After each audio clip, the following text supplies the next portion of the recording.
So now we're going to move on to the Cleveland Cavaliers. They have been playing great basketball, Trevon. Last year, they had a really good season after trading for Donovan Mitchell, right? But then they got to the playoffs and they actually lost to the New York Knicks. And so I think that left a bad taste in a lot of people's mouths about the Cleveland Cavaliers. And it did not get off to a good start at the beginning of their season. I think they went like 4-6 at the beginning of the season, and it just didn't seem like it clicked. But now they're playing very well. What are your thoughts on the Cleveland Cavaliers this season, Trevon? And do you think that they can advance in the playoffs this year?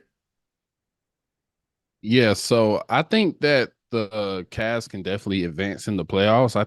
I think that they can make a second round, especially if they're seeded good. And to be honest, they're in play for first, depending on how the post All-Star break stretch of the season goes. We know Boston typically can let up in the regular season. Last year they were the hottest team, and then they kind of cooled off and allowed the Bucks to catch up and ultimately take that number one seed. So I think depending on seed changes my look and my outlook on this Cavalier squad. But I do have questions. I think that their offense still will have to be proven in the postseason.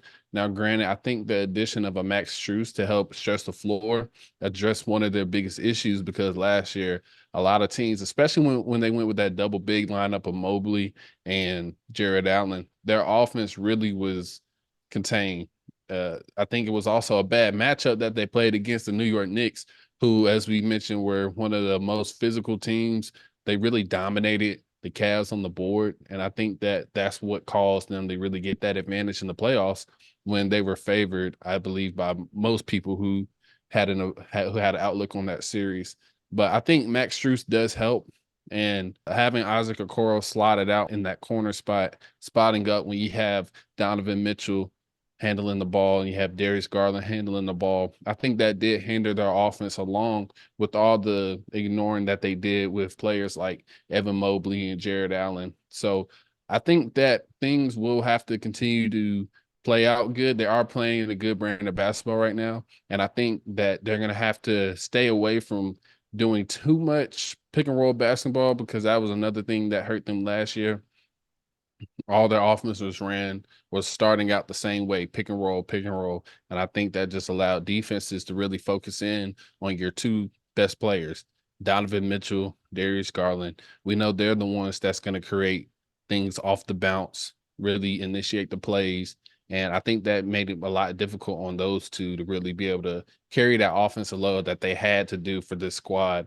And I think once they figure that out and are able to find other ways to really get efficient shots and score in playoff basketball settings because half court, that's where most of your offense is going to have to come from. You're going to have to be able to execute in the half court, and you can't really make it easier or help out the defense by making your offense too simple because talent will only be able to get you so far. We know how skilled those two guards are, especially from the perimeter, and those are things that can really help your offense. But you're going to have to find ways to allow those two bigs to be efficient because you do need to put pressure on teams. You need to get to the line. You need to get them in foul trouble. And I think when you have two bigs that are at that skill level, I think you really need to be able to utilize them offensively to impose your will on them and put pressure on them at the rim, which is going to end up creating easy shots for your guys like Donovan and Darius and not make it so hard for them to have to create every time off the bounce.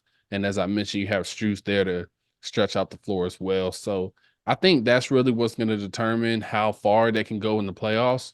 I think as long as they stay top 3 or 4, I think it's pretty much an automatic given that this team should make the second round. But until then, I'm not comfortable saying that they can make the conference finals quite yet because even now, as it looks, the Pacers is a team I definitely would not want to play against in any type of series, no matter who I am. Even with those things I said, we know Pacers like to get up and down, so their half court offense is going to have to really be proven. But I think Pascal Siakam really helps out with that.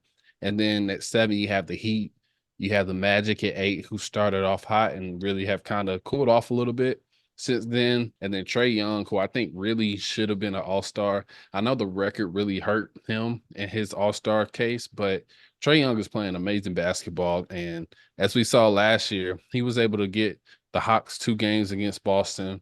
He's a guy that's not afraid. He's ultra confident in his talent. And if I'm a team of the Cleveland Cavaliers, that's a team I wouldn't want to see either. So I think a lot of these teams are tough outs or actual true threats to them in the playoffs. But I see them going to the second round at most right now at this point in time.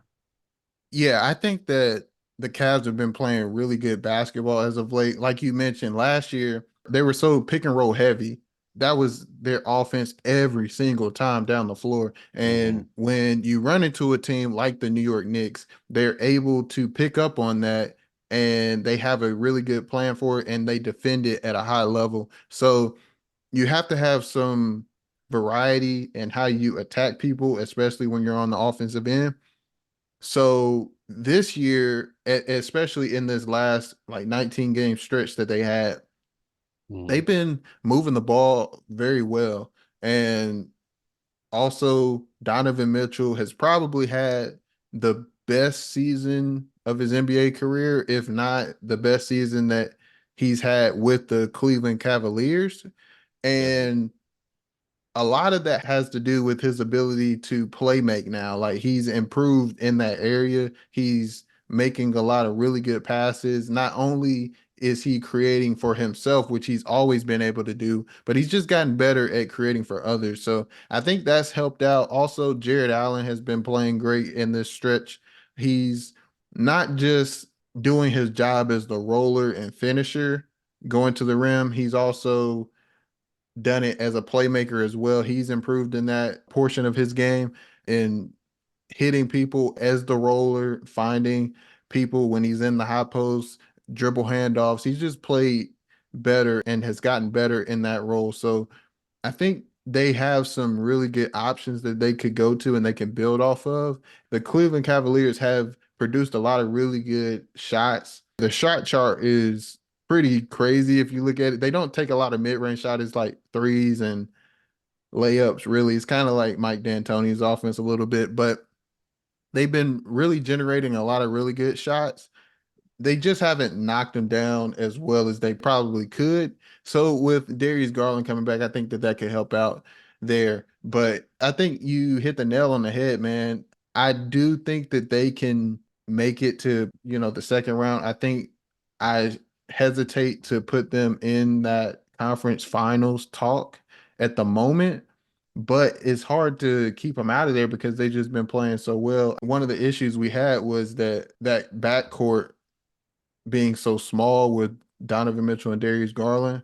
That was a concern last year, but this year Donovan Mitchell's been playing really good defense. He's bought in on that end, so I think that helps out. And also Isaac Okoro and even Dean Wade. Dean Wade has played very good on the defensive end, and Isaac Okoro has been great at the point of attack position. So this team is really good in terms of defensively. They were one of the top defenses last year, but this year they're doing it a little different with the point of attack and then also having Jared Allen on the back end. And this year, offensively, I think that they're just adding to what they had last year in pick and roll. Pick and roll, they did very well, but now they're just adding more ball movement and different looks. So I think that that's helping them out too. So yeah, we just talked about the New York Knicks and how well they are playing. And I don't know if it's just a sour taste in my mouth from the Cleveland Cavaliers pretty much folding against the New York Knicks last year, but it's hard for me to put the Cavs ahead of the Knicks, especially when we get to playoff time, if the New York Knicks are healthy.